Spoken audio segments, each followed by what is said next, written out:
Frère Branham demande à Frère Neville de lire pour lui le chapitre 17 de l'Évangile de Jean. Après avoir ainsi parlé, Jésus leva les yeux au ciel et dit, « Père, l'heure est venue. Glorifie ton Fils, afin que ton Fils te glorifie, selon que tu lui as donné pouvoir sur toute chair, afin qu'il accorde la vie éternelle à tous ceux que tu lui as donnés. Or, la vie éternelle, c'est qu'ils te connaissent, toi, le seul vrai Dieu, et celui que tu as envoyé, Jésus-Christ.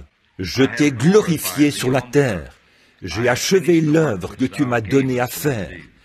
Et maintenant, toi, Père, glorifie-moi auprès de toi-même, de la gloire que j'avais auprès de toi avant que le monde fût.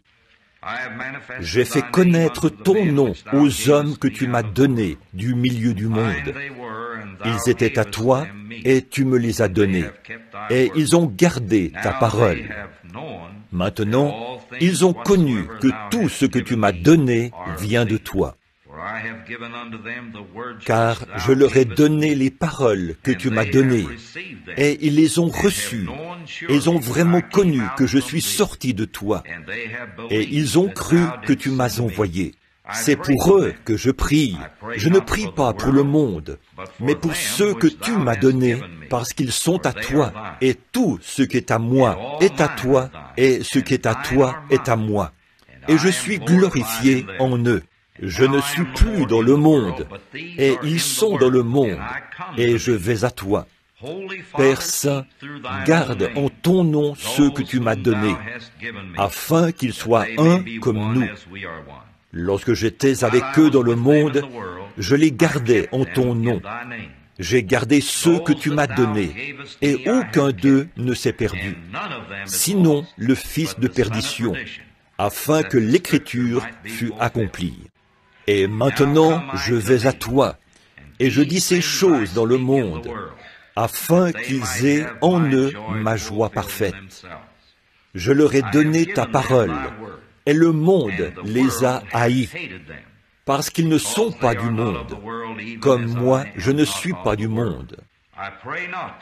Je ne te prie pas de les ôter du monde, mais de les préserver du mal. Ils ne sont pas du monde, comme moi je ne suis pas du monde. Sanctifie-les par ta vérité. Ta parole est la vérité. Comme tu m'as envoyé dans le monde, je les ai aussi envoyés dans le monde, et je me sanctifie moi-même pour eux, afin qu'eux aussi soient sanctifiés par la vérité. Ce n'est pas pour eux seulement que je prie, mais encore pour ceux qui croiront en moi par leur parole, afin que tous soient un, comme toi, Père, tu es en moi, et comme je suis en toi, afin qu'eux aussi soient un en nous, pour que le monde croie que tu m'as envoyé. Je leur ai donné la gloire que tu m'as donnée, afin qu'ils soient un comme nous sommes un, moi en eux et toi en moi, afin qu'ils soient parfaitement un, et que le monde connaisse que tu m'as envoyé et que tu les as aimés comme tu m'as aimé. Père, je veux que là où je suis, ceux que tu m'as donnés soient aussi avec moi, afin qu'ils voient ma gloire, la gloire que tu m'as donnée, parce que tu m'as aimé avant la fondation du monde. Père juste, le monde ne t'a point connu, mais moi je t'ai connu, et ceux-ci ont connu que tu m'as envoyé. Je leur ai fait connaître ton nom, et je le leur ferai connaître, afin que l'amour dont tu m'as aimé soit en eux, et que je sois en eux. Frère Neville dit, et puisse le Seigneur ajouter sa bénédiction à la lecture de tout ce chapitre, le chapitre 17 de l'Évangile de Jean. Que Dieu te bénisse, frère Branham. Merci, frère Neville. Que le Seigneur te bénisse, frère Neville.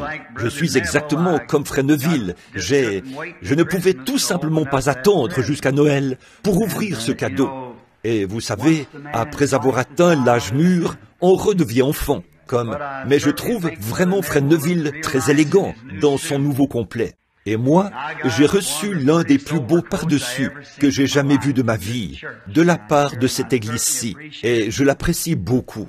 Je vous remercie d'avoir estimé que j'étais un peu plus costaud que je le suis en réalité, mais je crois qu'ils vont m'en chercher un d'une taille un peu plus petite demain. Ce manteau est juste un peu trop grand pour l'homme qu'il doit recouvrir. Dans la Bible, vous avez entendu parler de la couverture qui était trop courte pour l'homme ou pour le lit.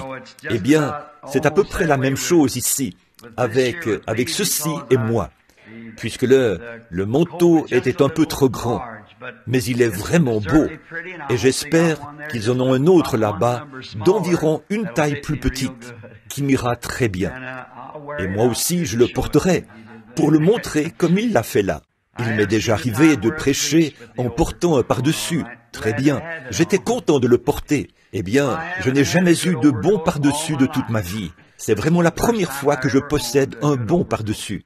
Je me demande si cette église se rappelle la première fois que je suis parti de cette église. Vous vous rappelez ce soir-là ce que c'était que j'étais parti de cette église pour aller rendre visite à la fille de Robert Dougherty à Saint-Louis. Eh bien, je pense que sœur et frère Spencer se souviennent de ça. Frère Roy Slaughter, ici présent, tous ceux qui... Je n'avais même pas de manteau, et l'église avait récolté 11 $ pour mon billet, et j'avais emprunté à mon frère son par-dessus. Et il était à peu près 2 fois trop grand pour moi, et je l'avais mis dans ma valise, parce que, quand je l'enfilais, ce n'était vraiment pas beau à voir. Et d'un autre côté, le fait de ne pas en avoir du tout, ça ne donnait pas une bonne image de moi. Alors je l'ai mis dans ma valise. Et quand je suis arrivé là-bas, j'y suis resté 2 ou 3 jours. Le Seigneur a commencé à agir. Et il a guéri la petite Betty. Vous savez, je l'ai vue il n'y a pas longtemps. C'est une belle jeune femme maintenant. Elle avait la danse de Saint-Guy et elle était étendue comme un animal. Elle était secouée par des spasmes pendant des jours et des jours. Et les meilleurs médecins avaient abandonné son cas. J'ai passé la journée et la soirée là. Le Seigneur m'a donné une vision sur ce qu'on devait faire. Et il a dit, la petite Betty sera délivrée dès qu'ils auront fait ça. J'ai dit au prédicateur et à son père de se lever. J'ai dit à la dame, vous étiez en ville l'autre jour. Vous achetiez des petites poêles et vous en avez acheté une bleu granit. Elle se trouve dans le bas de vos placards de cuisine. Vous ne l'avez jamais déplacée depuis que vous l'avez mise là. Elle a commencé, elle a dit, c'est vrai. J'ai dit, allez la chercher et remplissez-la d'eau. Apportez une petite serviette blanche et venez ici, car ainsi dit le Seigneur, la petite Betty sera guérie. Et...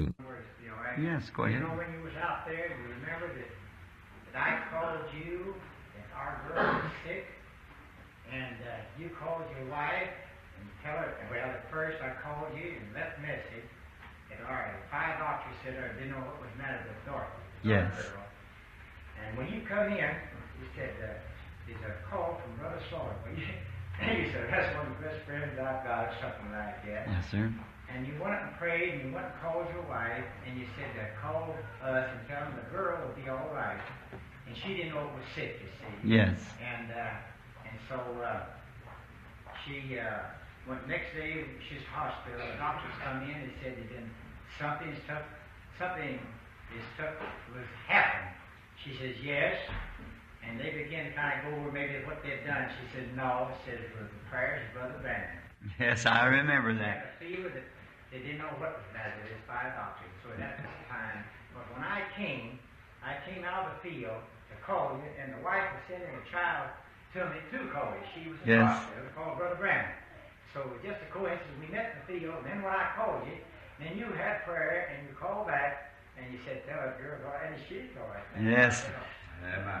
Chérie, je pense que tu te souviens de ça, n'est-ce pas? Quand nous étions à Saint-Louis, pendant la réunion, quand la petite fille de frère Slaughter est tombée très malade, et nous étions logés au vieil hôtel Belcherbath. Je m'en souviens très bien, et nous avons reçu le message, et sommes allés devant le Seigneur, et il a donné la vision, a dit, et j'ai téléphoné à frère Slaughter et les autres, je leur ai téléphoné et dit, dites-leur, ainsi dit le Seigneur, ne vous inquiétez pas, elle vivra. Et c'est ce qui s'est passé. Le Seigneur a été si bon. Il s'est passé beaucoup de choses depuis ce temps-là. Mais il est toujours le même Seigneur Jésus, n'est-ce pas? si merveilleux. Je ne peux penser à rien de meilleur que de connaître cela. En effet, si je devais hériter de tout l'argent du monde et que je devais vivre 1000 ans ici sur la terre, j'aimerais mieux connaître ce que j'ai maintenant, la vie éternelle. La vie perpétuelle prendra fin au bout d'un moment. La vie éternelle n'a pas de fin, parce qu'elle n'a pas de commencement. Et donc, nous en sommes reconnaissants.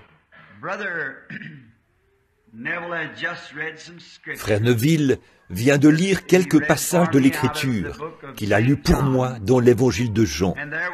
Et il y avait un passage de l'Écriture ici, le verset 21.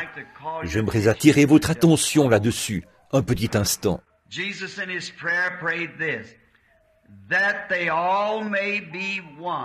Jésus, dans sa prière, a dit ceci, « Afin que tous soient un, comme toi, Père, tu es en moi, et comme je suis en toi, afin qu'eux aussi soient un en nous, pour que le monde croie que tu m'as envoyé. » Et si je me permets de l'appeler un sujet, j'aimerais dire ceci, l'unité d'un seul Dieu dans la seule Église. Vous savez, Dieu a fait l'homme pour qu'il atteigne des réalisations. C'est pour ça qu'il a été fait. Tout au long de sa vie, l'homme a essayé de réaliser quelque chose. Et ces réalisations, la raison pour laquelle il cherche à les faire, c'est parce qu'il a été conçu pour ça. Dieu l'a fait ainsi. Mais le problème, c'est que dans ses réalisations, il cherche à faire quelque chose de son propre chef. C'est là qu'il fait son erreur et qu'il a des ennuis.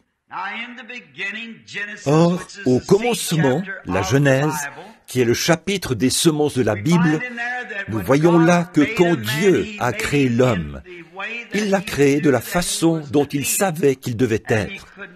Et il n'aurait jamais pu être mieux conçu que ce qu'il est. Quand il a commencé la création de la vie, il a commencé par la forme de vie la moins évoluée, qui est, plus ou moins, le tétard, la grenouille, jusqu'à la forme de vie la plus évoluée, l'homme, qui est à l'image de Dieu.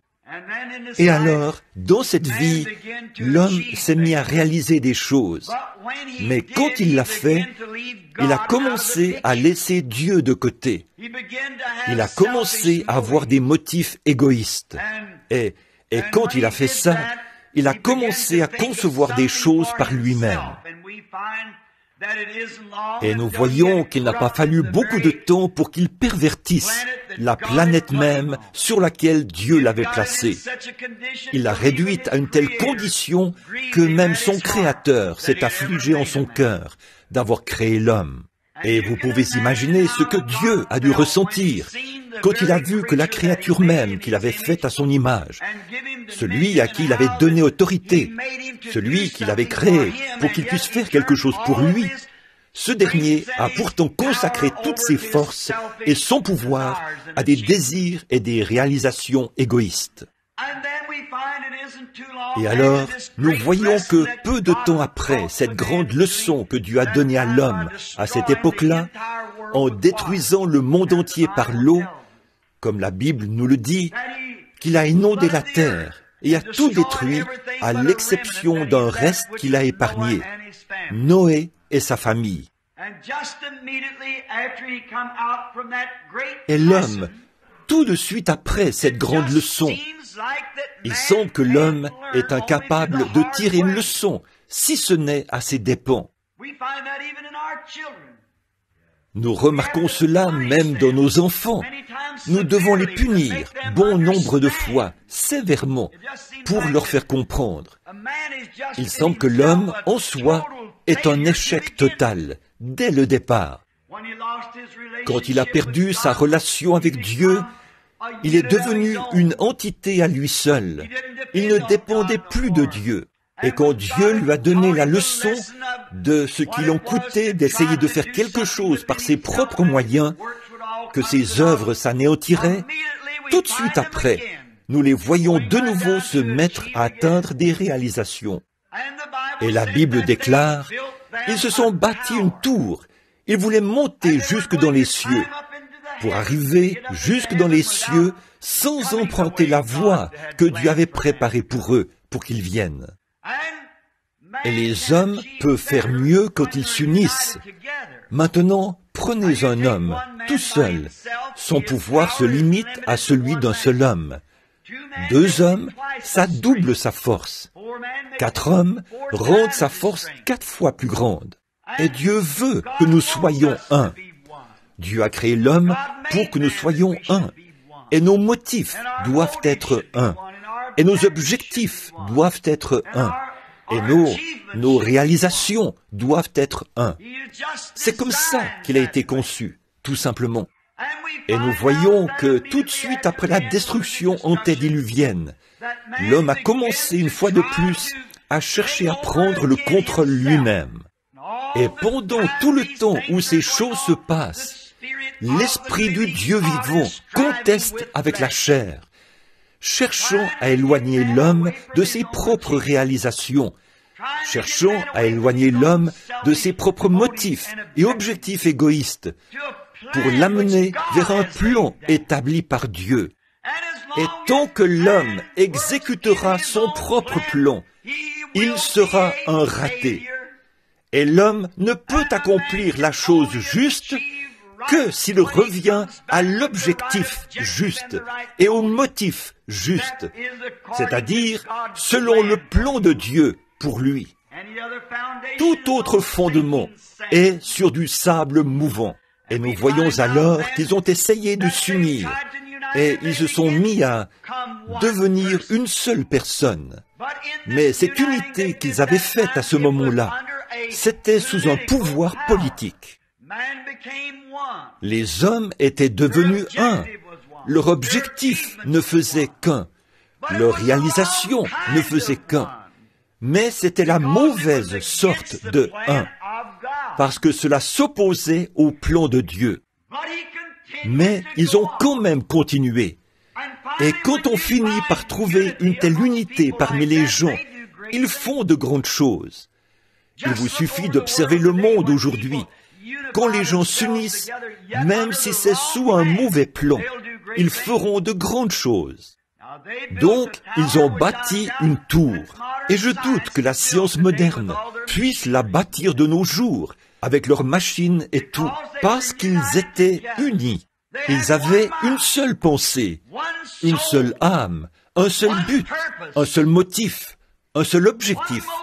C'était bâtir une tour tellement haute que si Dieu décidait de les détruire à nouveau, il monterait tout droit dans les cieux avec lui.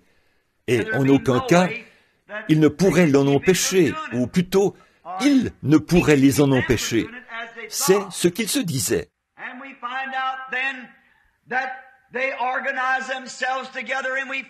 Et nous voyons alors qu'ils se sont organisés, et nous les retrouvons encore complètement en dehors de la volonté de Dieu.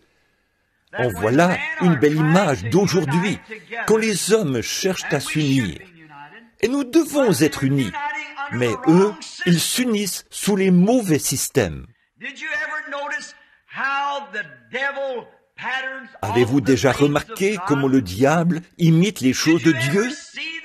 Avez-vous déjà vu comment il utilise les choses que Dieu a faites selon son dessein? Et ce qui est mal est tellement trompeur. Bon, un mensonge, s'il s'agit d'un vrai mensonge, qu'il est évident, alors n'importe qui peut le détecter. Mais le mensonge qui contient à peu près 99% de vérité, c'est ce mensonge-là qui est trompeur. Avez-vous déjà remarqué la façon dont le diable a séduit Ève?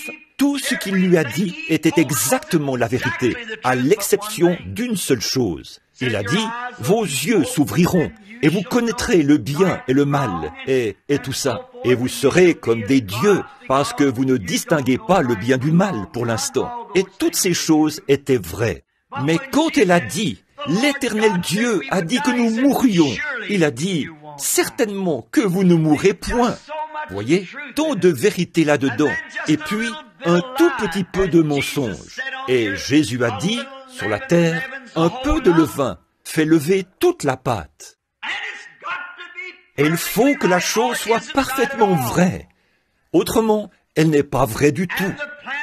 Et le plan du salut doit être exact. Et les promesses de Dieu sont exactes. Et elles s'accomplissent de façon exacte. Autrement, il y a quelque chose qui cloche quelque part. Et si l'Église du Dieu vivant n'accomplit pas ce que Dieu avait résolu qu'elle fasse, il y a quelque chose qui ne va pas avec ce système quelque part. Forcément, prenez un beau mécanisme tel qu'une montre et que chaque rouage de ce mécanisme travaille en harmonie. Alors, elle indiquera l'heure parfaitement. Mais si un rouage prend une direction et qu'un autre en prend une autre, elle n'indiquera pas l'heure juste.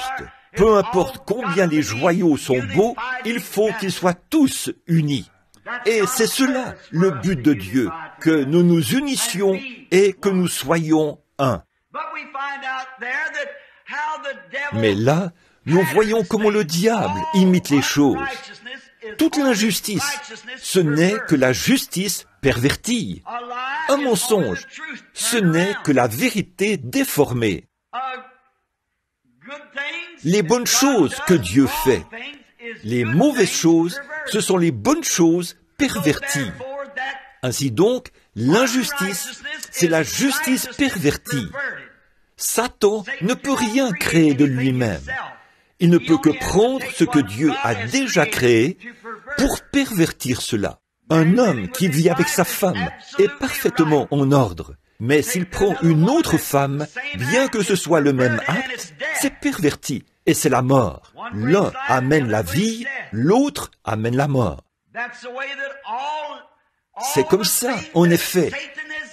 Toutes les choses que Satan a à sa portée, il ne fait que prendre ce que Dieu a fait et il change le tout. Avez-vous déjà observé la religion mahométane? Au tombeau de Mahomet, depuis 2000 ans, il y a un cheval blanc scellé. Toutes les 4 heures, il relève la garde et un autre cheval blanc est amené là. Et ils font cela avec respect et en croyant toujours que Mahomet ressuscitera un jour et qu'il chevauchera pour aller s'emparer du monde. Ils le croient. Et vous êtes-vous déjà demandé pourquoi un cheval blanc? Savez-vous que l'Écriture déclare que Jésus reviendra monté sur un cheval blanc et son vêtement teint de sang et son nom est la parole de Dieu? C'est le Seigneur Jésus. Il reviendra chevauchant dans les cieux avec les armées derrière lui, monté sur un cheval blanc. Voyez-vous cette religion pervertie qui a changé les choses en disant que ce sera Mahomet sur un cheval blanc. Mais Jésus, il revient dans les cieux. Et Mahomet, c'est terrestre. Donc, Satan œuvre avec les choses de la terre, alors que Dieu œuvre avec les choses des cieux. Et avez-vous déjà pensé à la tour de Babylone et fait la comparaison avec l'échelle de Jacob? Comment il cherchait à construire des marches d'escalier autour de la tour qui iraient jusqu'au ciel. Il ne cherchait qu'à pervertir l'échelle de Jacob qui allait des cieux jusqu'à la terre. Et les anges qui descendaient et qui montaient, ils ont perverti cela.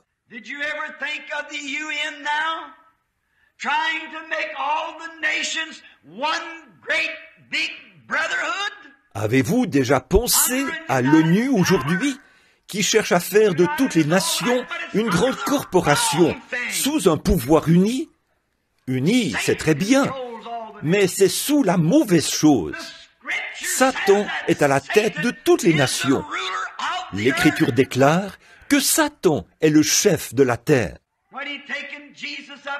Quand il a transporté Jésus sur une très haute montagne et qu'il lui a montré tous les royaumes du monde, il a dit « Ils m'appartiennent ». Jésus n'a pas dit le contraire. En effet, c'est vrai.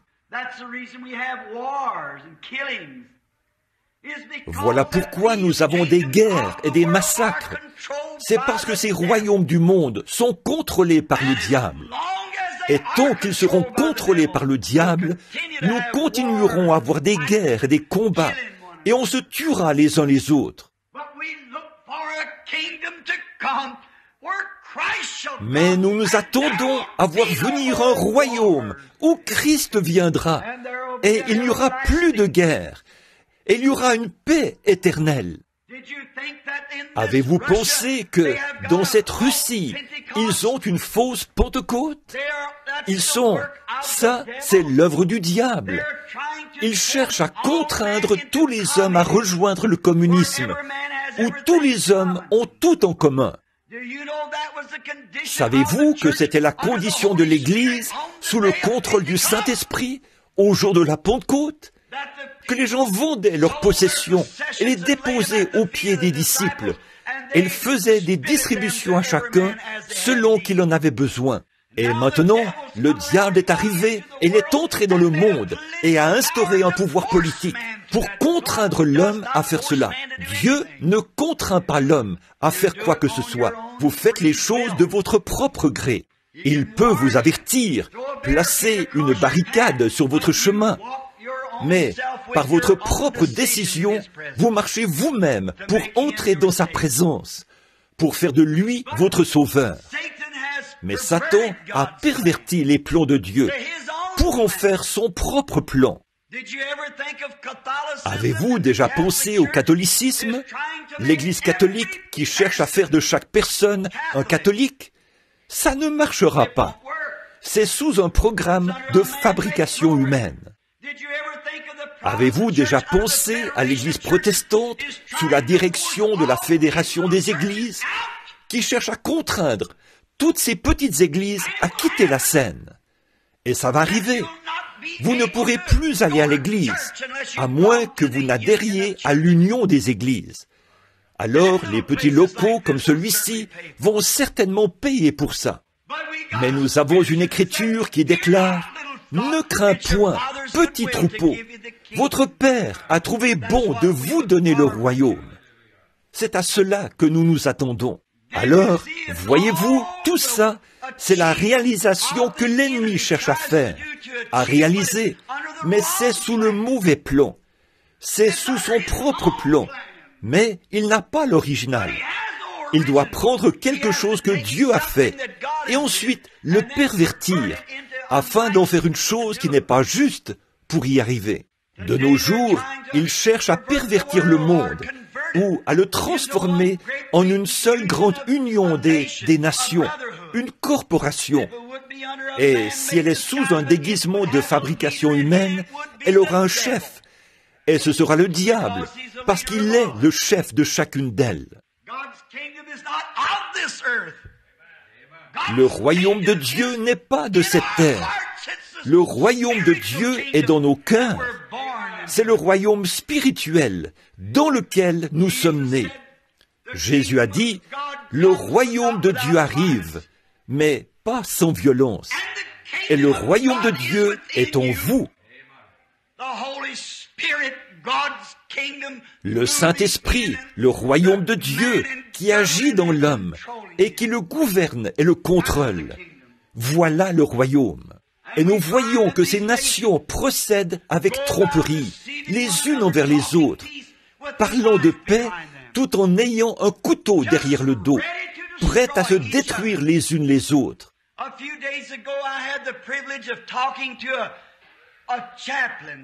Il y a quelques jours, j'ai eu le privilège de parler à un aumônier, un grand homme. Et en Californie, ils avaient des scientifiques parmi les meilleurs de tous les pays. Et ils s'étaient retrouvés là pour une rencontre et pour avoir une réunion secrète à huis clos. Et vu que c'était vraiment épouvantable, ils ont demandé à un aumônier de se joindre à eux. Et cet aumônier, qui est mon ami, a dit, « Frère Branham, avant qu'ils m'emmènent là-bas, ils ont vérifié mon dossier jusqu'à mon arrière-grand-mère, avant que je puisse assister à cette réunion. » Et il a dit, « J'aurais souhaité ne pas avoir été là. Il a dit, quand ces scientifiques se sont levés et ont commencé à parler, il a dit, il semblait que la pièce était plongée dans la désolation, qui vous donne l'impression d'être dans une maison de glace, des frissons, ça glacerait le sang d'un homme. Il a dit, nous n'avons pas le droit de parler de ces choses, nous avons prêté serment. Mais il a dit, j'ai le droit de vous dire ceci. Il a dit, ils sont sur le point de se débarrasser de l'armée et de l'aviation, le corps d'aviation militaire et tout ça. Il a dit, ils n'en ont plus besoin. Il a dit, ils ont des armes si mortelles qu'elles pourraient détruire la terre entière en l'espace d'une seconde. Et il a dit, s'ils permettaient que ce soit de notoriété publique, là, les gens paniqueraient et ils iraient dans les rues en criant à tue-tête.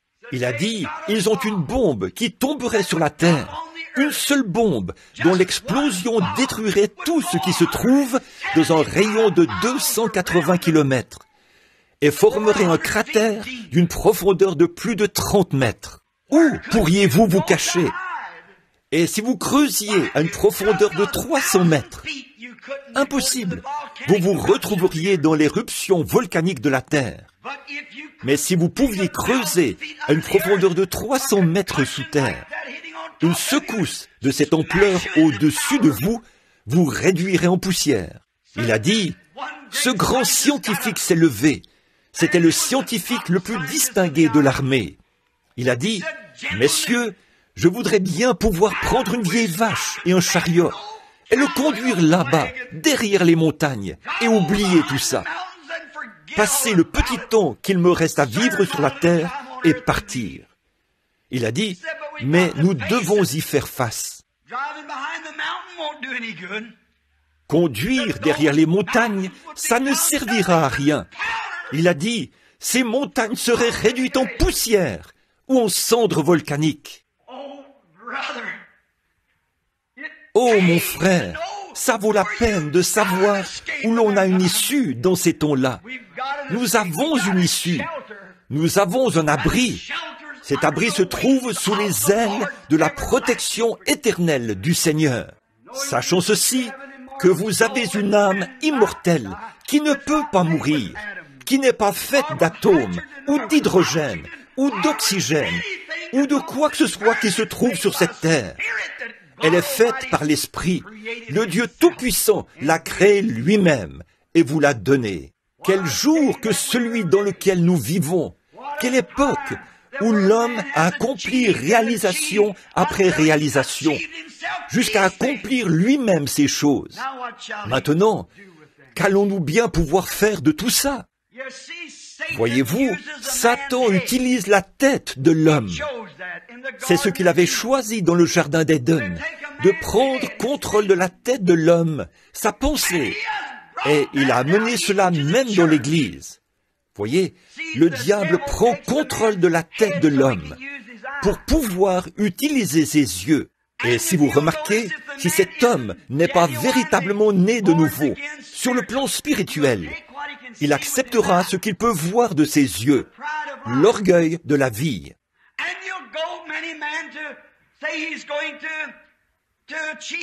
Et comme bien des hommes, il ira dire qu'il va réaliser quelque chose, qu'il veut adhérer à une église, il veut être religieux, et il cherchera jusqu'à trouver la plus grande église possible, puisque l'homme veut toujours faire quelque chose de grand.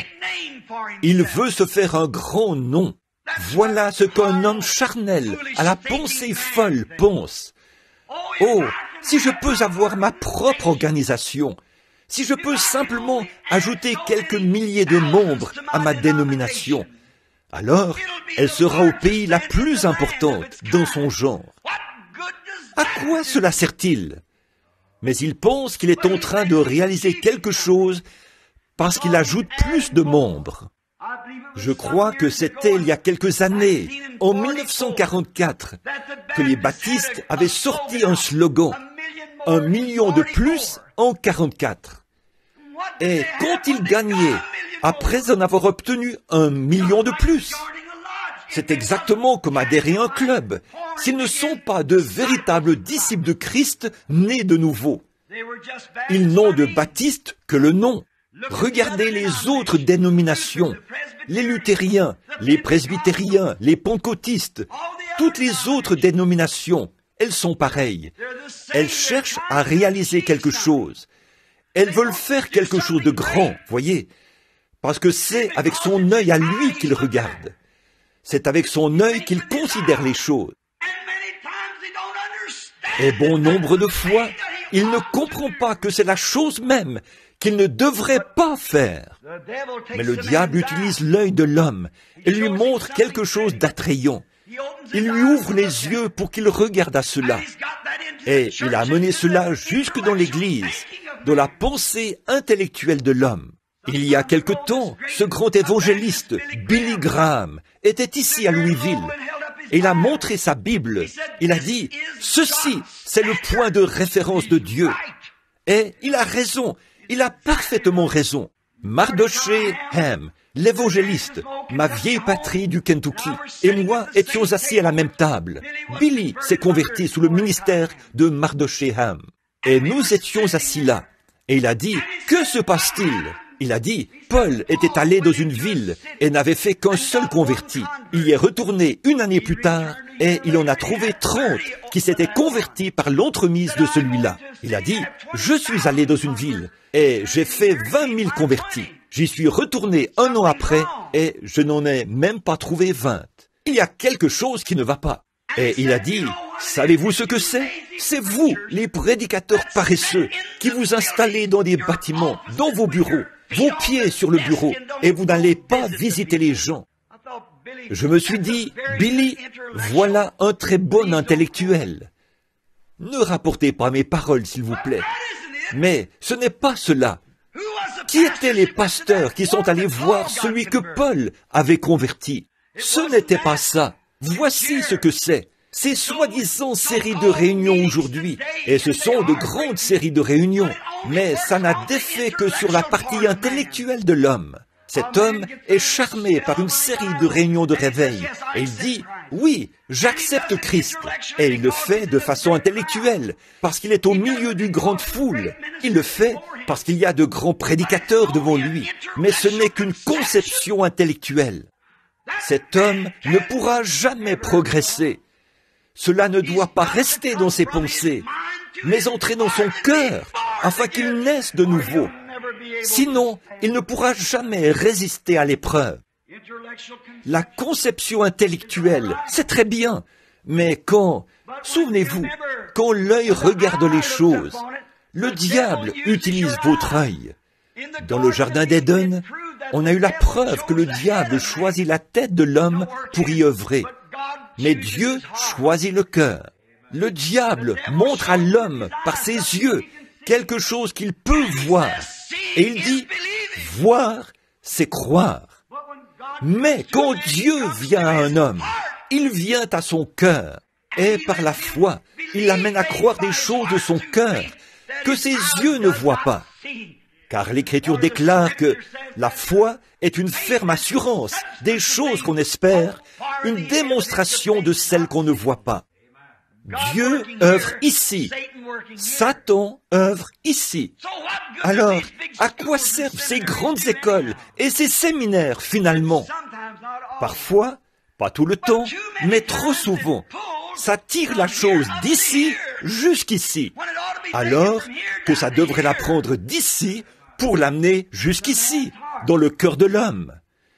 Vous savez, l'Écriture déclare, un homme est tel que sont les pensées dans son cœur. Le vieil incrédule et critique disait, Dieu a fait preuve de folie en déclarant qu'il y a des facultés mentales dans le cœur de l'homme. Parce que là, il n'y a pas ce qu'il faut pour penser. Mais il y a environ 4 ans, la science a découvert que dans le cœur humain, il y a une faculté de réflexion. Il y a une petite pièce, un petit endroit où il n'y a pas la moindre cellule, un petit compartiment dans le cœur humain. Il n'y en a pas dans l'animal, ni dans aucune autre forme de vie. Mais dans le cœur humain, il y a un petit endroit, et ils n'ont jamais pu déterminer ce que c'était. Mais ils ont fini par dire ceci, c'est l'endroit où réside l'âme. Donc, les paroles que Dieu prononce sont vraies. Un homme est tel que sont les pensées dans son cœur, pas dans sa tête. Si Dieu avait voulu dire tête, il aurait dit tête. Il a dit son cœur. Et si Moïse, quand il est arrivé, et Moïse, Dieu a dit, « ôte tes souliers, Moïse, tu es sur une terre sainte. » Et si Moïse avait répondu, « Bon, un instant, Seigneur, je sais que tu voulais dire mon chapeau. Je vais simplement enlever mon chapeau. » C'est plus respectueux. Il n'a jamais dit chapeau, il a dit soulier. Voilà ce qu'il a voulu dire. Il n'a jamais voulu dire de vous serrer la main et d'adhérer à l'Église. Il a dit, vous devez naître de nouveau, et ce, d'en haut. Pas d'inscrire votre nom dans un registre, mais soyez régénérés, et votre âme transformée, votre être entier renouvelé. Or, quand un homme n'a jamais su cette expérience, il est quand même un fils de Dieu dans la création, un fils de Dieu déchu. Voilà pourquoi il peut prendre du bois et fabriquer des édifices. Il peut prendre du fer et fabriquer des machines. Il peut prendre des joyaux et fabriquer des montres. Que peut-il faire? Il peut prendre quelque chose issu de la création originelle et le pervertir de sa position originelle pour en faire quelque chose de grand. Mais il ne peut pas créer. Seul Dieu peut créer, lui seul. Et alors nous remarquons ceci, que Satan, en choisissant la tête de l'homme, il a pris sa partie intellectuelle. Et maintenant, l'Église a commencé à agir dans la partie intellectuelle de l'homme. Oh, c'est une grande Église. Nous avons une grande dénomination. Nous sommes la plus vieille du pays. Mais mon frère, à moins que cet homme ou cette femme, ou ce jeune homme ou cette jeune fille soit entièrement converti, il acceptera ses conceptions intellectuelles et dira, la Bible ne veut pas dire ceci, et elle ne veut pas dire cela. Les jours des miracles sont passés, et ces autres choses, ça n'existe pas. Voilà, ça, ce n'est pas vrai. Et vous dites, et ces jours sont passés, parce qu'il regarde cela de façon intellectuelle. Mais que ce même homme prenne le peu de connaissances qu'il a dans la tête, le remette à Dieu, et laisse l'Esprit du Dieu vivant descendre dans son cœur. Il appellera toute parole de Dieu la vérité, et toute promesse divine. Alors, il peut accomplir quelque chose pour Dieu. Voyez-vous, cette petite partie, ce compartiment dans le cœur de l'homme, Dieu l'a fait là, à l'intérieur, pour lui-même. C'est son poste de commande. Il s'installe là pour vous contrôler. Cet endroit lui appartient. C'est de là qu'il envoie ses messages, du poste de commande. Comment peut-il œuvrer avec vous quand la nature de l'esprit du diable se trouve là? Et tout homme qui naît sur la terre est né dans le péché, conçu dans l'iniquité, venu au monde en disant des mensonges. C'est vrai. Alors, dans cette nature charnelle d'Adam, comment un homme peut-il accomplir quoi que ce soit, si ce n'est par son intellect? Mais quand il devient une nouvelle création, et que ce vieil homme est parti, et que le nouvel homme, Christ, monte sur son trône dans le cœur humain, alors la vie prend un aspect différent. Alors il emprunte un nouveau chemin. De ses propres motifs égoïstes, là, ces grandes idées de se faire passer pour quelque chose de grand, il se dirige tout droit vers le calvaire pour reconnaître Dieu. Alors son tout, son objectif, son motif, sa réalisation et tout ce qu'il est se trouve dans la gloire de la croix, où Christ a payé le prix pour la vie humaine. Christ est notre vie. Voilà pourquoi Jésus a dit, si un homme ne naît de nouveau, il ne peut même pas comprendre le royaume de Dieu. Vous ne pouvez pas le faire. Ce n'est pas dans votre nature de le faire. Alors, pourquoi Dieu a-t-il fait ce petit endroit? Il l'a fait pour que là, vous puissiez être remplis. Vous devez être remplis de quelque chose. Vous ne pouvez pas être un être humain sans être rempli. L'heure est venue où vous êtes contraint de prendre une décision. Et c'est maintenant. Parce que partout sur la terre, on est contraint de le faire. J'ai entendu des prédicateurs qui, à l'aide de schémas, ont cherché à expliquer ce qu'était la marque de la bête. Mais une sorte de schéma, il ne faut pas de schéma pour ça. L'Écriture déclare, tous ceux qui n'ont pas reçu le sceau de Dieu avaient la marque de la bête. Il n'existe que deux catégories de gens sur la terre. L'une a la marque de Dieu et l'autre a la marque du diable.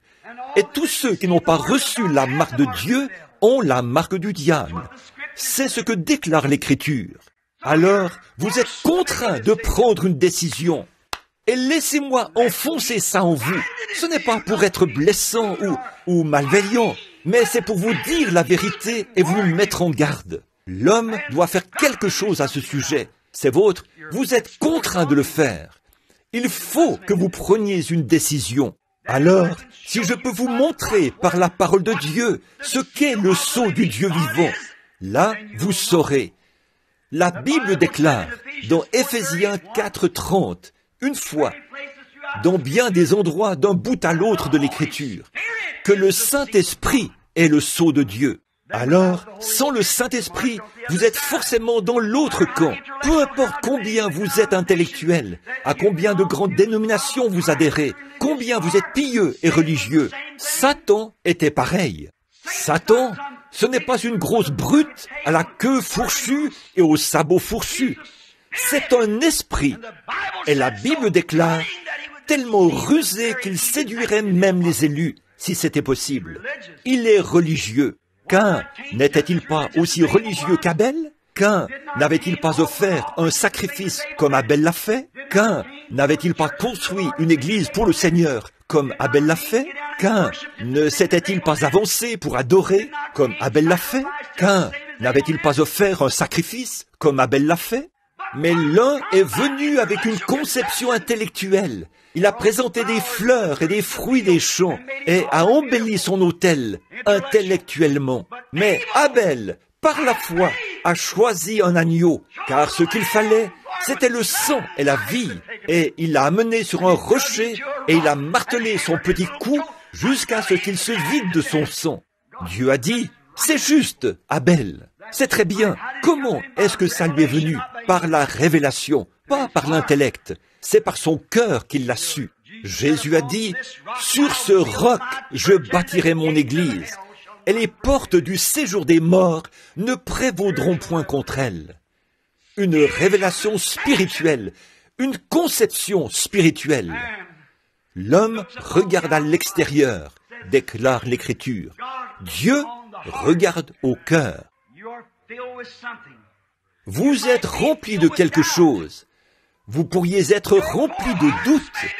Vos pauvres cœurs pourraient être remplis de doutes au point où ils en débordent. J'espère que non. Vos cœurs pourraient être remplis de tracas et de soucis. Il se pourrait que vos cœurs soient remplis d'ennui. Et il se pourrait que vous soyez remplis de religion, d'intellect, de théologie au parfum raffiné, que vous soyez membre de grandes églises qui existent depuis bien des années, assis là, aussi confiants que possible. Mon frère, permettez-moi de vous dire que vous pouvez amener des membres dans cette église jusqu'à ce que vous soyez âgés et que vous mouriez. Et tout ce que vous ferez, c'est bâtir une autre tour de Babel. Certainement. Vous pouvez être rempli de futilité. Vous pouvez être rempli d'absurdité. Vous pouvez être rempli de n'importe quoi. Mais vous ne pouvez pas rester vide. La Bible dit, la Bible déclare, lorsque l'esprit impur est sorti d'un homme, il va dans des lieux arides, cherchant à se reposer. Puis il revient avec 7 autres démons pires que ce qu'il était. Et la dernière condition de cet homme est 8 fois pire qu'au départ.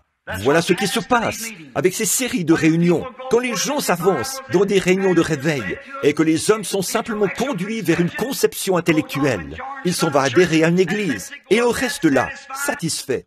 C'est très bien, il n'y a rien de vrai dans toutes ces autres sottises. Nous ne devrions pas accepter ça. Le pasteur dit, « Oh, voilà tout. Ça, c'était il y a très longtemps, dans un autre âge. » Et tout à coup, ce démon revient avec 7 autres démons. Il devient un démon religieux. Là, il est vraiment rempli. Là, il fait preuve d'orgueil et de jalousie. Et il se met en colère contre le Dieu même qui a écrit la Bible. Il regarde ceci et dit, « Ces choses que je fais, vous les ferez aussi. » Ça, c'était pour les disciples. « Allez par tout le monde et prêchez la bonne nouvelle, » a dit Jésus, sa dernière commission à l'Église. « Voici les signes qui accompagneront ceux qui auront cru. » Jusqu'où? Par tout le monde. À qui? Toute la création. Ces signes en accompagneront certains. L'Écriture déclare, accompagneront tous ceux qui auront cru. En mon nom, ils chasseront les démons. Ils parleront de nouvelles langues. S'ils saisissent des serpents ou boivent quelques breuvages mortels, cela ne leur fera point de mal. S'ils imposent les mains les malades seront guéris. C'est ce qu'a dit Jésus. Voici les signes qui accompagneront les croyants, pas les gens qui sont négatifs, pas les membres d'église intellectuels, mais les croyants nés de nouveau, qui sont passés de l'intellect au cœur, là où Dieu monte sur le trône de son poste de commande, pour contrôler vos émotions, pour contrôler votre foi, pour contrôler votre caractère. Dieu veut vous remplir. Pourquoi veut-il vous remplir? De quoi veut-il vous remplir? Il veut vous remplir de lui-même, le Saint-Esprit, rempli du Saint-Esprit. Jésus a dit dans Luc 24, 49 que vous recevrez une puissance après ceci, le Saint-Esprit survenant sur vous. Alors, vous serez mes témoins à Jérusalem, dans la Judée, dans la Samarie et jusqu'aux extrémités de la terre. Quand? Lorsque vous aurez obtenu votre doctorat? Lorsque vous aurez obtenu votre licence en lettres? Non.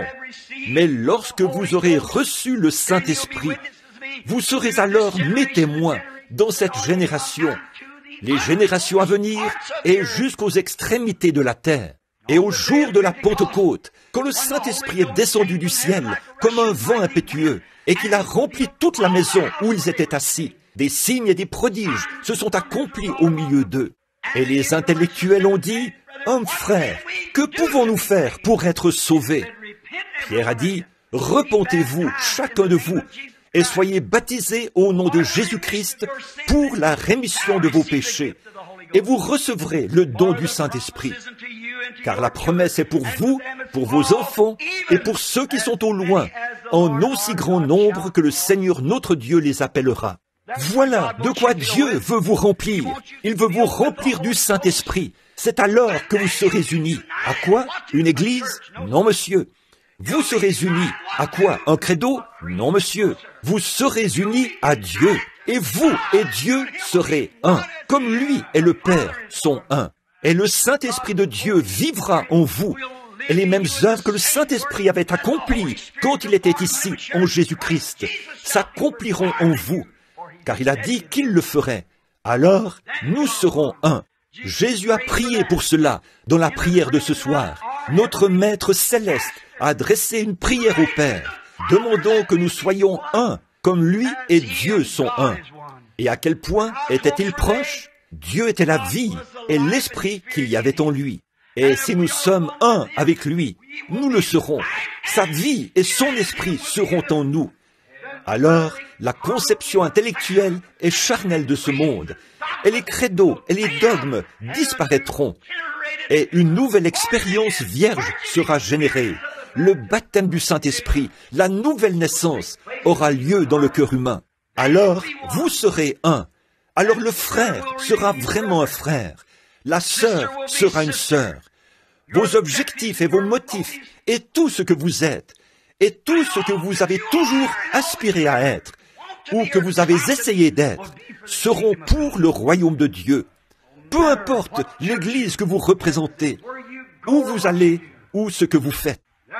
Aujourd'hui, tant de gens disent que le Saint-Esprit n'est pas réel aujourd'hui, alors que des dizaines de milliers d'entre eux, des millions, disent que ce n'est pas vrai.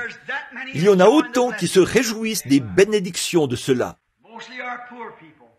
Ce sont surtout des gens pauvres, des gens qui ont été découragés et rejetés par le monde, des gens qui ont été chassés des églises parce qu'ils croyaient que Dieu est Dieu, mais ils ont été remplis de son esprit.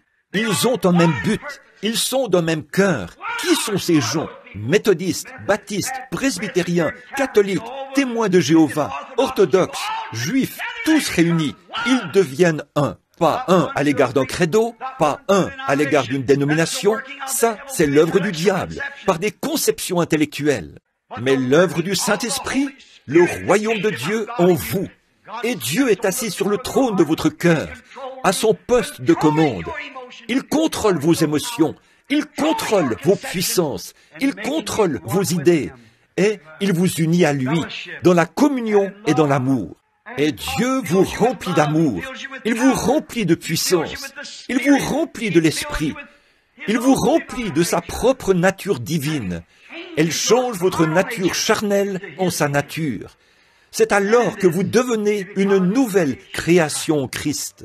Alors, l'amour, vous sortez, et il semble que les oiseaux chantent différemment. Oh, quand Christ vient, comme tout est différent, vous pouvez regarder en arrière en vous disant, comment ai-je pu me tenir loin de cela? Comment ai-je pu rejeter cela? Tout est différent.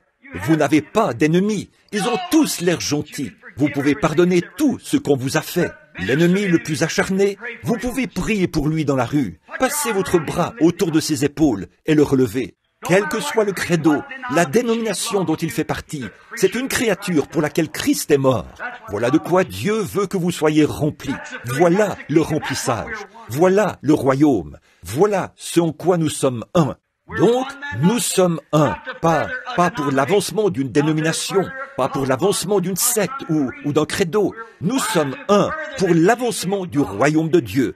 Alors, nous nous reportons à son plan, et chaque fois que cette Bible bénie dit quelque chose, le Saint-Esprit qui est en vous s'écrie, « C'est exact, c'est ma parole ».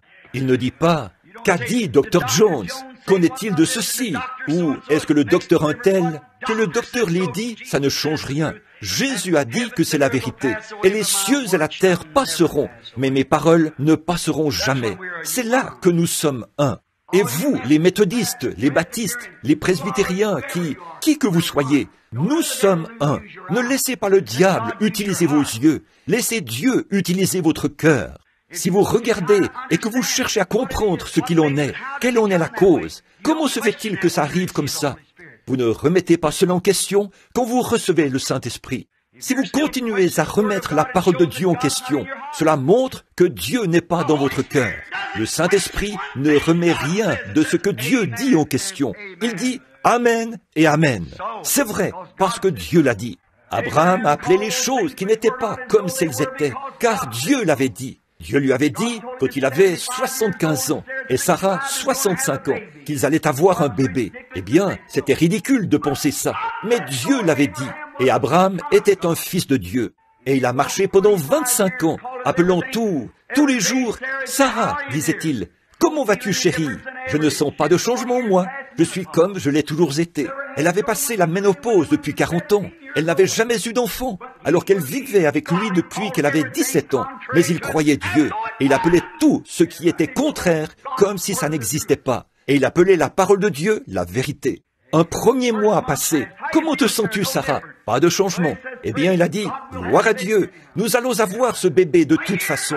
Une année a passé. Comment te sens-tu? Pas de changement. Mais nous allons l'avoir de toute façon. Et la Bible déclare, au lieu de s'affaiblir, il se fortifiait chaque fois. Ce serait un plus grand miracle. Dieu l'a dit, cela doit arriver. 25 ans. Et voilà qu'elle avait 90 ans. Et lui, 100. Un jour, un ange est descendu. Il avait le dos tourné à la tente et il a dit, « Abraham, je vais te visiter. » Et il a dit à Abraham ce qui allait arriver. Et le petit Isaac est né. Pourquoi? Parce qu'Abraham ne douta point par incrédulité au sujet de la promesse de Dieu, mais il fut fortifié, donnant gloire à Dieu. Pourquoi? Ce n'était pas dans son entendement, c'était dans son cœur. Le trône de Dieu se trouve dans le cœur humain. Là, nous devenons un. Nous avons un même but, nous avons le même accomplissement. Si un frère méthodiste gagne une centaine d'âmes pour Dieu, Amen et Amen. Si le presbytérien, qui qu'il soit, gagne une âme à Christ, Amen et Amen. Si Tommy Osborne gagne 1 million d'âmes cette année, et Oral Roberts 1 million d'âmes, Et Billy Graham, 1 million d'âmes. Et toute autre dénomination, 1 million d'âmes. Je peux me tenir là et louer le Dieu vivant. En effet, voilà ce que nous accomplissons pour le royaume de Dieu. Voilà notre objectif, ce qu'il faut faire. Lui envoyer des âmes. Ils sont des chrétiens nés de nouveau. C'est là que nous sommes un. Nous sommes unis ensemble. Nous sommes frères.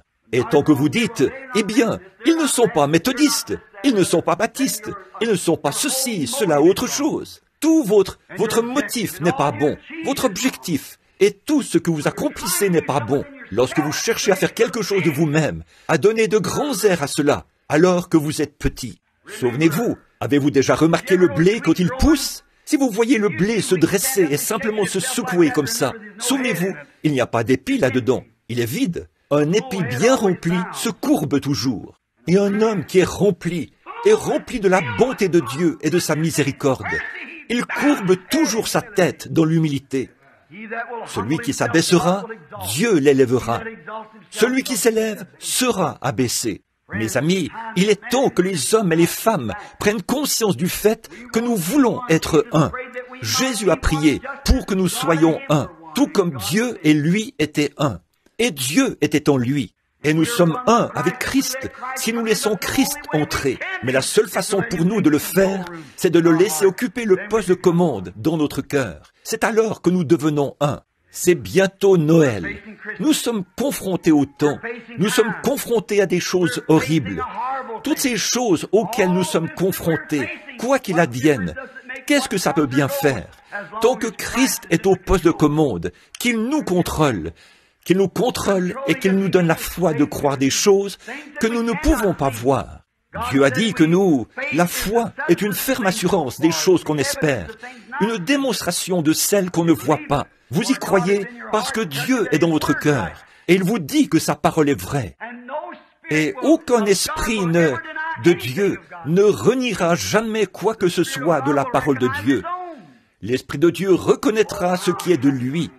Oh, comme je suis heureux de savoir qu'il y a un Dieu, qu'il est réel.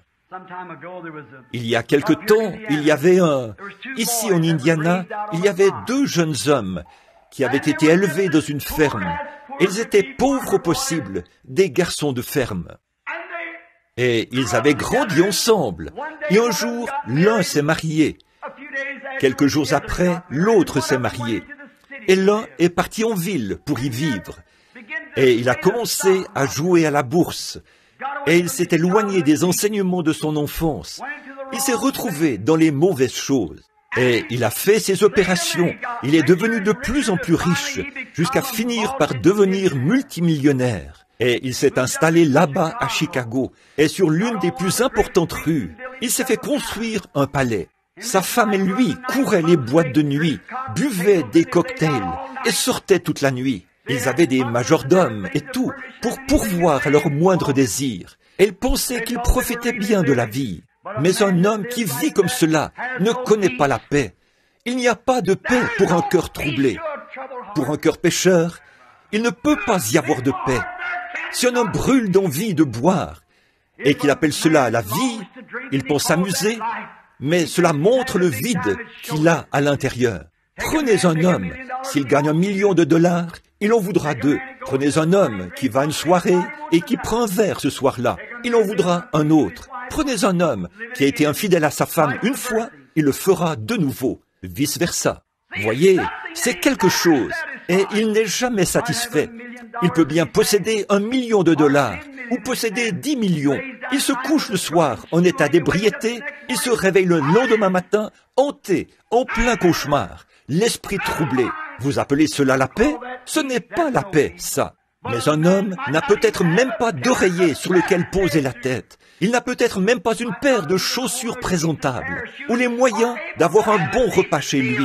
Mais si Dieu règne dans son cœur, il se couche heureux et se réveille heureux. C'est une paix permanente. C'est quelque chose que Dieu fait. Cet homme avait oublié cet enseignement. Il est allé jouer à des jeux d'argent. La période de Noël est arrivée. Il a pensé à son copain. Alors, il lui a écrit une lettre. L'un s'appelait Jim, le riche, et Jean, c'était le pauvre. Et il lui a écrit une lettre. Et il a dit, Jean, j'aimerais que tu viennes me visiter ici pendant les vacances. J'aimerais te rencontrer, te parler à nouveau. Cela fait très longtemps que je ne t'ai pas vu. Il lui a répondu par écrit, il a dit, j'aimerais bien venir, Jim, mais je ne peux pas. Je n'ai pas l'argent pour venir. Quelques jours après, un chèque est arrivé par courrier et ça disait, allons, je veux que tu viennes quand même. Alors Jean s'est préparé. Ce garçon de la campagne, il a enfilé une salopette propre et présentable, a mis son chapeau et un petit manteau de couleurs différentes, et il est monté dans le train. Une fois arrivé là-bas, un chauffeur se tenait là pour l'accueillir, avec une grosse limousine. Il ne savait pas comment se comporter. Il est entré dans la limousine, son chapeau à la main, regardant autour. Ils ont roulé jusqu'à un grand palais à Chicago. Il est descendu, s'est dirigé vers la porte et a appuyé sur la sonnette. Et un majordome est sorti et a dit « Votre carte, s'il vous plaît, monsieur ». Il ne savait pas à quoi elle faisait référence. Il lui a remis son chapeau. Il ne connaissait rien d'une carte d'invitation. Il ne possédait pas grand-chose des biens de ce monde. Il lui a dit « Il me faut votre carte ». Il a dit « Je ne sais pas de quoi vous parlez, monsieur ». Il a dit « C'est Jim qui m'a demandé de venir. C'est tout ce que je sais ». Alors, il est retourné à l'intérieur et a dit à son partenaire, qui n'était pas encore levé, il a dit, il y a un drôle de bonhomme à la porte. Il a dit, il est habillé, je n'ai jamais vu d'homme habillé comme lui. Et il a dit que Jim l'a fait venir. Il a dit, dis-lui, entrez. Ce dernier a enfilé son peignoir, a traversé le couloir pour rejoindre son vieil ami de la campagne. Elle lui a serré la main. Il a dit, Jean, tu ne peux pas savoir combien je suis heureux de te revoir. Et le brave monsieur de la campagne se tenait là, parcourant la pièce du regard. Il a dit, « Jim, tu es vraiment dans l'abondance. » Il a dit, « Je veux te faire visiter les lieux. » Il l'a amené à l'étage, et là-bas, sur la véranda, il a ouvert une fenêtre. Il a dit, « Où est Marthe ?» Oh, il a dit, « Elle n'est pas encore rentrée. Elle était sortie hier soir. » Il a dit, « Ah, et vous deux, comment ça va ?» Il a dit, « Oh, sans plus. »« Jean, comment ça va entre toi et Cathy ?» Il a dit, « Vraiment bien. » Il a dit, « Oh, elle est à la maison ?» Il a dit, « Oui, nous avons 7 enfants. » Il a dit, « Vous avez des enfants, vous ?» Il a dit, « Non, Marthe n'en voulait pas. » Il a dit, « Elle s'est dit que nous ferions mieux de ne pas avoir d'enfants. Ça affecte la vie sociale. » Tu sais, il a soulevé les rideaux et a dit, « Regarde ici. » Il a dit, « Tu vois cette banque tout là-bas ?» Il a répondu, « Oui. » Il a dit, « Je suis le président de cette banque. » Il a dit, « Tu vois cette compagnie de chemin de fer ?» Oui. Il a dit, « Je détiens des actions là-dedans, d'une valeur d'1 million de dollars. » Et il a regardé en bas, et il a vu les grands jardins et tout ça. Combien c'était beau. Et le brave Jean se tenait là, son chapeau de paille à la main, regardant autour. Il a dit, « C'est très bien, Jim. Je suis certainement bien content que tu aies tout ça. » Il a dit, « Cathy et moi, nous n'avons pas grand-chose. » Il a dit, « Nous vivons toujours dans cette petite maison de Bardo, là-bas. » Et il a dit, « Nous n'avons pas grand-chose, mais nous sommes très heureux. »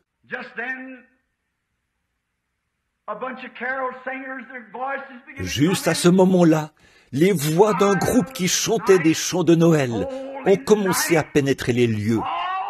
Douce nuit, sainte nuit, dans les cieux, l'astre luit. Le mystère annoncé s'accomplit, cet enfant sur la paille endormi. Jim s'est retourné et a regardé Jean. Jean a levé les yeux vers Jim. Il a dit, « Jean, je veux te demander quelque chose. » Il a dit, « Te souviens-tu du temps où nous étions de jeunes garçons et nous allions à cette vieille petite église rouge là-bas, au bord de la route, et nous entendions ces bonnes vieilles chorales de campagne chanter ces chants ?» Il a dit, « Oui. » Il a dit, « Tu continues d'y aller ?» Il a dit, « Oui, j'en suis toujours membre. » Il a dit, « Je suis diacre là-bas maintenant. » Il a dit, « Et toi, Jim ?» Il a dit, « Tu parlais de combien tu possèdes ici. » Il a dit, « Combien possèdes-tu là-haut ?» Jean, je suis désolé. Il a dit, « Je ne possède rien là-haut. » Il a dit, « Te souviens-tu d'une année?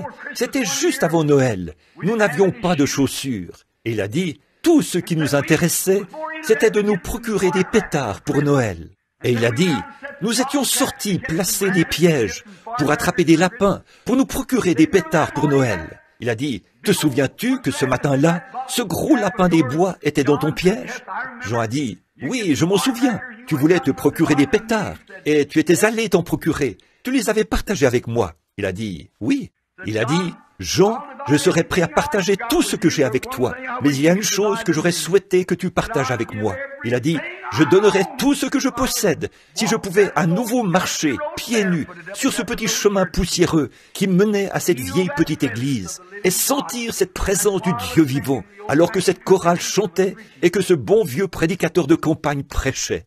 Il a dit, je donnerai n'importe quoi, je donnerai tout ce que je possède, chaque action dans les chemins de fer, toutes mes parts de la banque, et cette maison et tout, si je pouvais revenir en arrière et avoir cette paix bénie que j'avais lorsque je montais ce bon vieux chemin.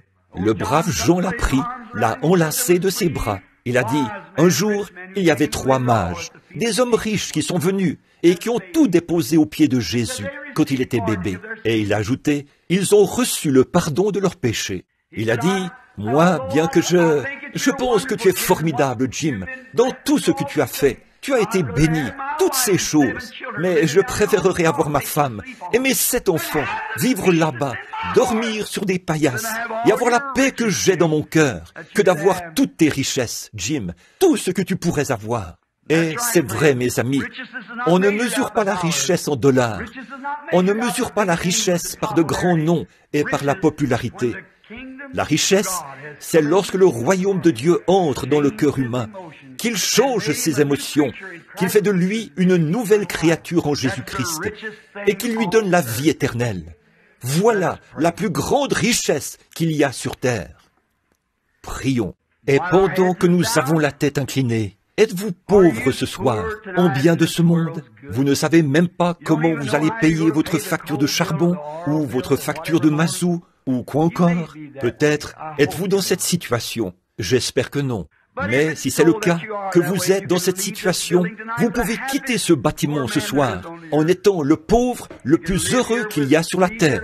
Vous pouvez vivre ici quitter ce lieu ce soir avec des richesses qu'aucune somme d'argent ne pourrait jamais acheter. Vous pouvez unir votre cœur avec Jésus-Christ et il peut entrer dans votre âme et occuper le poste de commande. Et quoi qu'il advienne, vous serez heureux jusqu'à la fin de vos jours.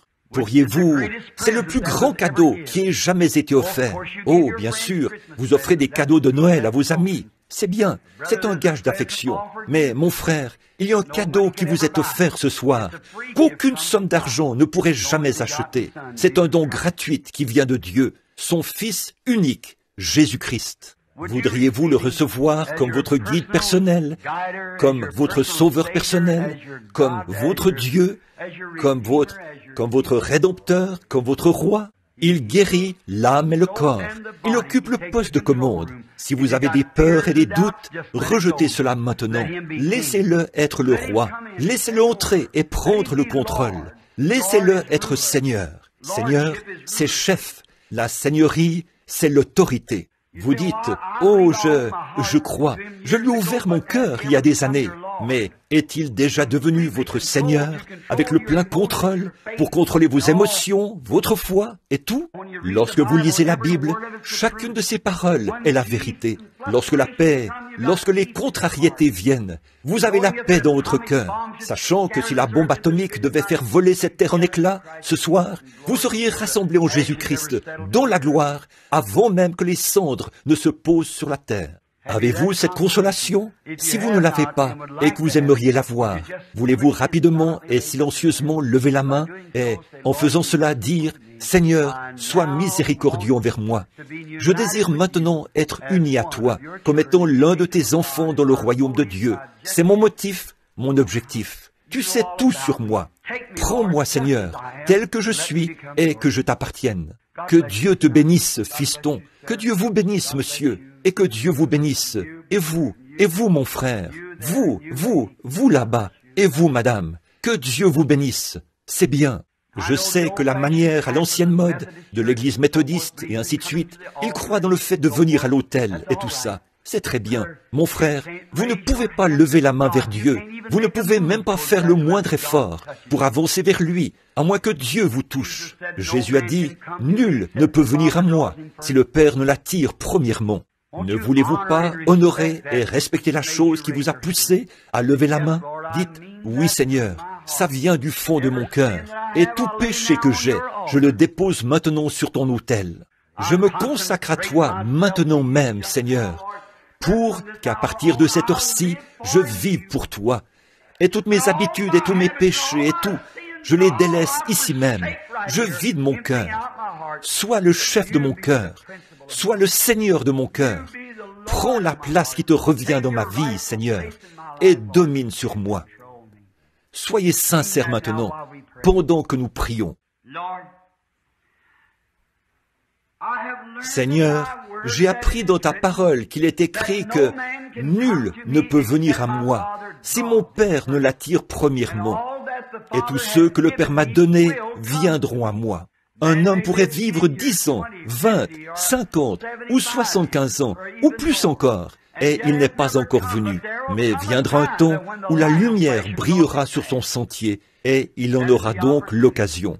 Combien nous sommes reconnaissants qu'il existe encore un Dieu qui aime les gens. Et ce soir, il a démontré sa miséricorde envers nous en permettant que de nombreuses mains se lèvent pour accepter Jésus comme étant ce grand cadeau de Noël de Dieu, le cadeau originel. Et le seul vrai, véritable cadeau de Noël envoyé par Dieu à la terre, c'est son Fils unique. Reçois-les, Seigneur. Il viendra un jour où, en mourant, leur tête s'apesantira sur l'oreiller, où ils gémiront sur la route, sous une automobile, ou peut-être leurs gorges gargouilleront-elles, parce qu'ils se seront noyés dans l'eau. Je ne sais pas quelle sera leur destination, mais Seigneur, je sais ceci, que Jésus a prononcé ces paroles. Celui qui croit en moi vivra, quand même il serait mort, et quiconque vit et croit en moi ne mourra jamais. Je crois que c'est ta parole, Seigneur. Que je vive ou que je meure, cela reste ta parole, car c'est toi qui l'as prononcée. Et tous les cieux et la terre passeront, mais ta parole ne faillira jamais. Tu as dit, je ne mettrai pas dehors celui qui vient à moi. Je lui donnerai la vie éternelle, et je le ressusciterai au dernier jour. Qu'il se noie en mer, qu'il soit brûlé par le feu, que ses cendres soient dispersées aux 4 vents de la terre. Le Seigneur Dieu, avec une voix d'archange et avec la trompette de Dieu, descendra du ciel, et les morts en Christ ressusciteront premièrement. Nous serons enlevés ensemble avec eux à la rencontre du Seigneur dans les airs, pour être toujours avec lui. Seigneur Dieu, nous croyons que cela va se produire. Et ces pauvres gens rejetés de la terre, qui sont venus ici ce soir et ont courbé la tête vers la poussière d'où tu les as tirés et où ils retourneront si tu tardes. Ils ont levé les mains, la main vers toi, et ont dit, « Seigneur, j'ai tort, reçois-moi. » Oh, comment pourrais-tu rejeter l'un d'eux? Tu ne peux pas faire ça, Seigneur. S'ils ont été sincères du fond du cœur, tu ne peux pas faire ça et rester Dieu, parce qu'ils sont venus en toute sincérité. Ils sont un don d'amour que le Père t'offre. Maintenant, en tant que ton serviteur, je te les confie et je remets leur âme et leur corps et leur esprit entre tes mains. Garde-les sous ta sainte protection, Seigneur.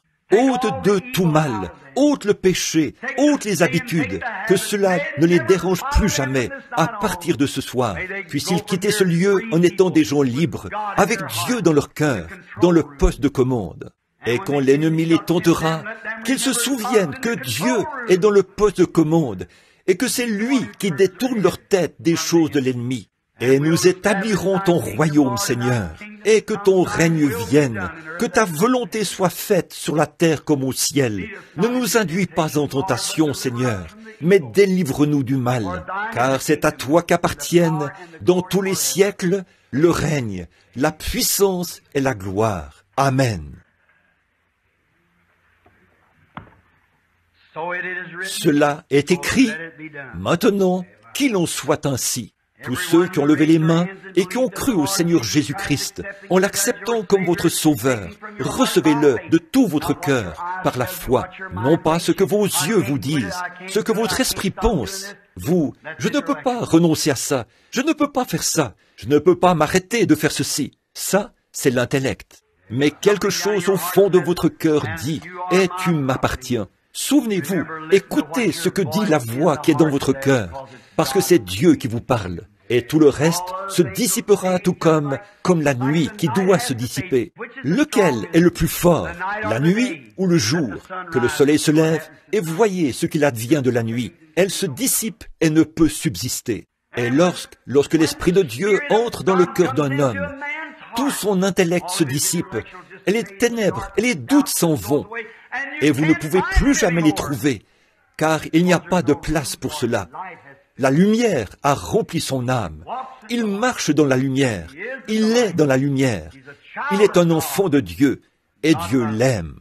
Maintenant, j'aimerais chanter un cantique, tous ensemble. Je suis un enfant du roi, un enfant du roi. Avec Jésus mon sauveur, je suis un enfant du roi.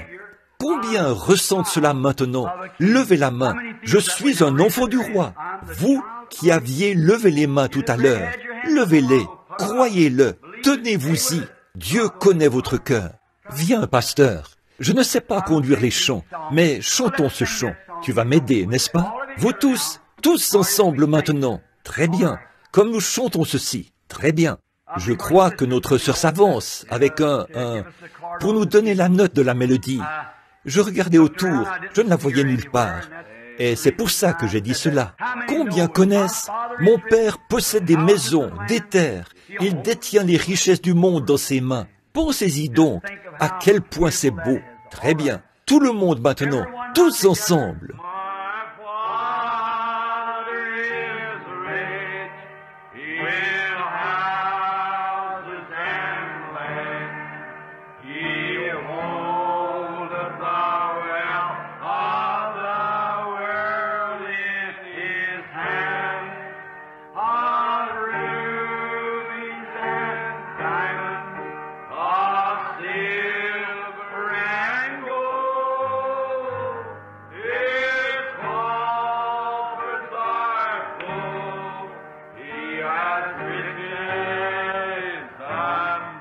Maintenant, tout doucement. I'm the child of the King, a child of the King, with Jesus,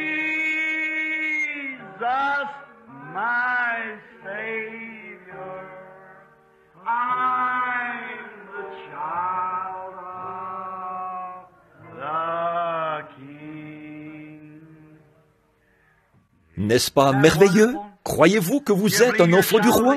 Levez la main, tous ceux d'entre vous qui croient qu'ils sont des enfants du roi. Très bien. Maintenant, pendant que nous le chantons encore, je veux que vous serriez la main de quelqu'un derrière vous, quelqu'un devant vous, quelqu'un à votre droite et à votre gauche. Peu importe ce qu'ils sont, peu importe votre croyance. Si vous êtes un enfant du roi, pendant que nous le chantons encore. I'm a child of the King, a child of the King, with Jesus,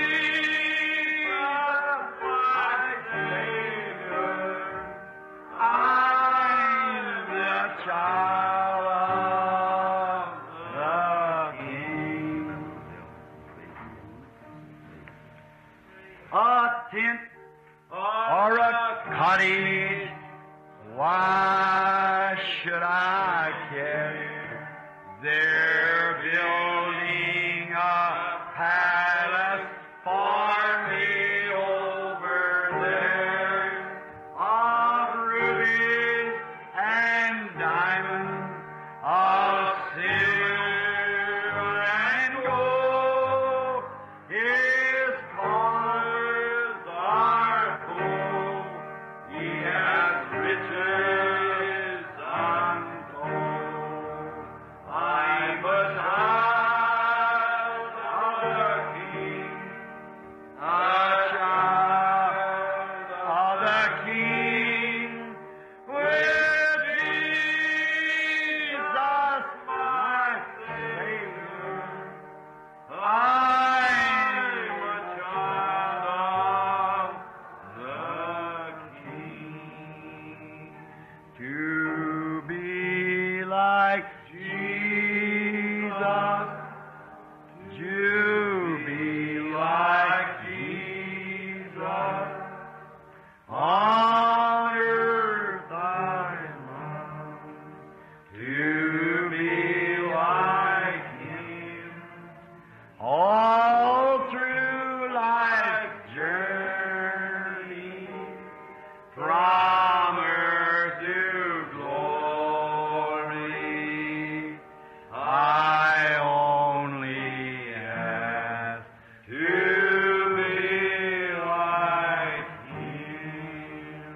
Est-ce là votre désir? Il est tellement merveilleux. Je l'aime de tout mon être. J'ai abandonné tout ce que j'avais il y a 28 ans au Seigneur Jésus.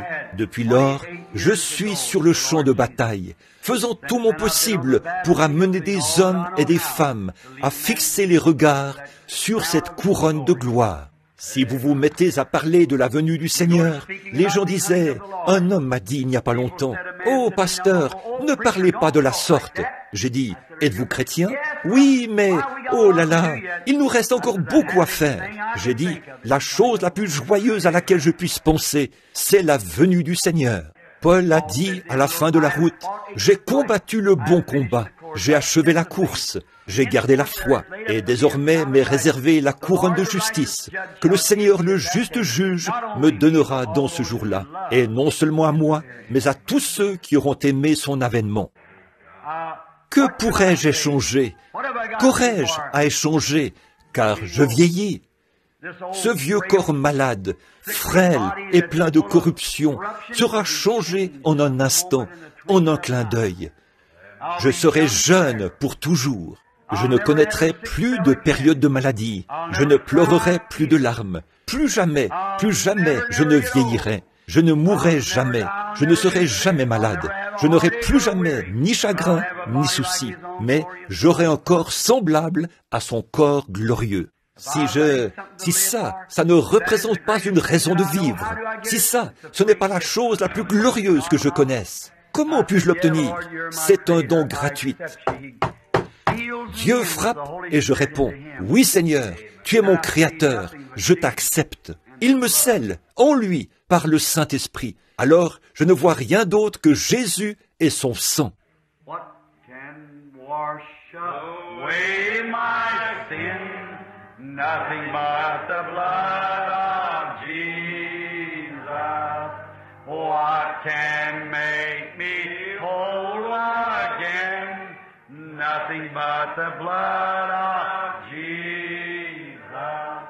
Oh, precious is the flow that makes me white as snow. No other fount I know. Nothing but the blood of Jesus. N'êtes-vous pas heureux? Je ne connais aucun credo qui peut faire ça. Je ne connais aucune dénomination qui peut faire ça. Je ne connais aucune église qui peut faire ça. Je ne connais aucun homme qui peut faire ça. Je ne connais aucune eau qui peut faire ça. Je ne connais aucune théologie qui peut faire ça. Rien d'autre que le sang de Jésus. Mes espoirs ne sont fondés sur rien d'autre que sur le sang de Jésus avec sa justice. Quand tout ce qui environne mon âme s'effondre, il est toute mon espérance et mon soutien. Est-ce votre cas? Car Christ est le roc où nous nous tenons. Tout le reste est sable mouvant. Tout le reste est sable mouvant. Que Dieu vous bénisse maintenant. Je crois qu'il y a un bébé à consacrer. Je crois. Donc, maintenant, je vais remettre la réunion au pasteur pour cela. Viens donc, Fresneville. Que le Seigneur vous bénisse.